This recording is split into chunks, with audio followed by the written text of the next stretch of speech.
Onun devam gələcək. Devam gətirəcəm indi. Şöyle təzədən girik Qamu Guardiana. Girik. Allah, dur ara girdim. Allah ne? Şöyle Qamu Guardiana girip. Qamu Guardia'daki Karpakya girik. Star Game girip. Oyuna girik.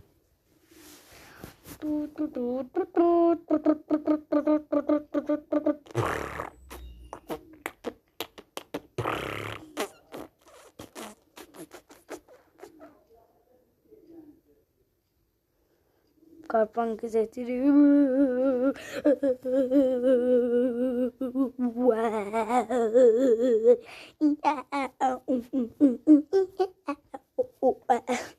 Hastayım Allah hakkım. Açılsın geldim. Uşaqlar bir de buradan Sadiqə, bir de Malikə, bir de Malik bakar bakmam ama Sadiqə buradan salamlar olsun.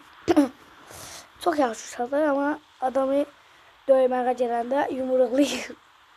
Adam hesap oluyor vallahi. Uşaqlar bir sözdən qarşısınız. Girirsiniz bu həmin yerdən 07'ni alırsınız. 07'ni alırsınız. Alırsınız. Keçirik qara maşın. Alandan sonra Karpanki seçiliyor ya.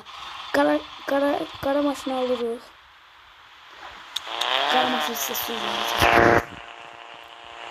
Sıra gəlib. Bura gəlib. İkinci bufet seçiyorsunuz. Birinci arkadaşlar. Qamu Guardia'da daxil oluruq. Bura giririk. Hamısını söndürün. Hamısını. Animasyon hatta. Burada lapatda Hot app tehlikeli 135 metre. Onu seçip yatta saklı yazısına bakıp buraya yazırıq 1. Yeni aktarışlıyıq. Burada üçüncü bufet seçirik. Təzən Qamu Guardia'ya girip 2 yazırıq. Yeni aktarışlıyıq. Buradan üçüncü bufet seçip dördüncü bufet açtım. Yani işinize basmak için üçüncü bufet seçip 3 yazırıq. Yeni aktarışlıyıq. Təzdən indi buradan çıxırıq.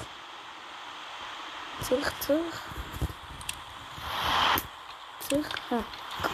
Mollisti seçirik. Geri çağırıq. Mollisti seçimden sonra gelirsiniz buradan Qamu Guardia'yı açıp yazırsınız buraya. Nasıl yazırdık? Bakıyoruz. Yani nasıl yazırdık? Yardımdan çıktı.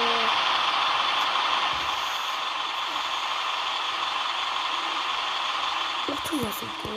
30. Belediye alırdı. Alıp çıkırıq. Evet.